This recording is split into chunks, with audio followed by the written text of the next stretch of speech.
पठलिया देवी है गोसावन पठलिया देवी गोसावन पर सांझ मायलिया राय पर महारानी है यलिया गारगा माय पर गोसावन एलिया गारगा माय पर कथिए लगी नटी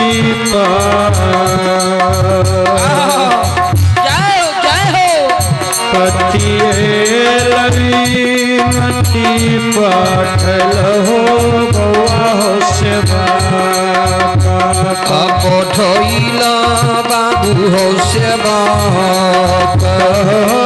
कथी होला सेवा कैल हो दारा कथी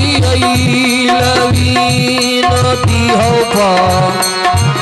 पठैला बाबू सेवा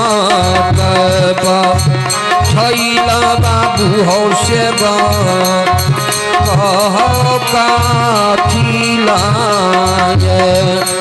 बाबू हो यैला दारवा हे हो बाबू काथिला तो हमारा परई महारानी आहे दुख हमारा परई भगवती में मैया पठलिया विनती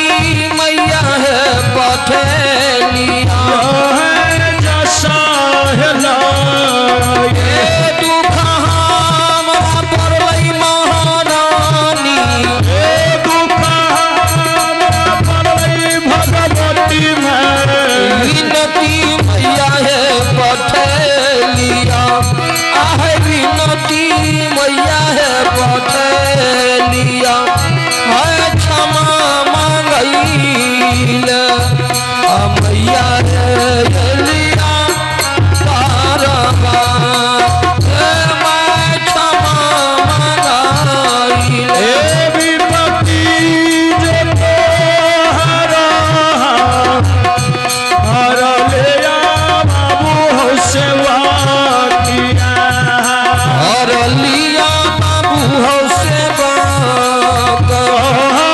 जसा होला बाबू हो बीमारी विपत्ति जे तोहरा विपत्ति जे तोहरा रलिया बाबू हो सेवा हरलिया बउआ सेवा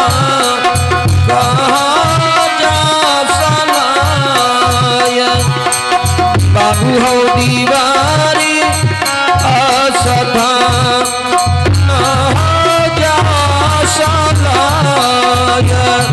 सेवक हो दीवारी असथा न हो जा असलाय बावती सेवा कर देवी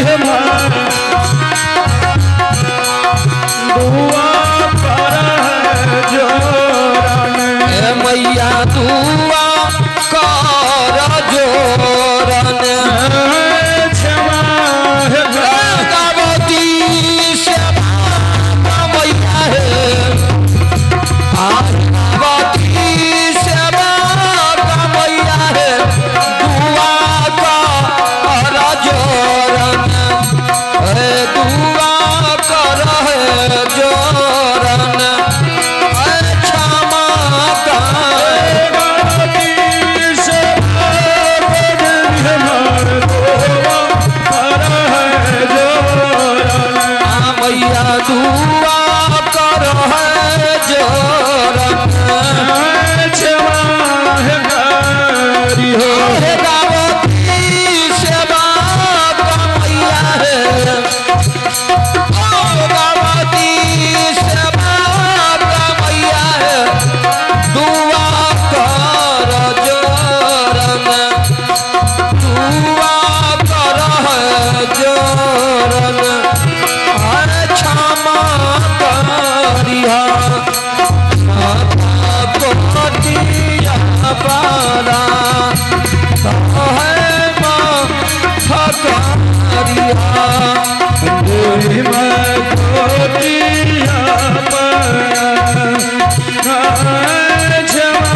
माता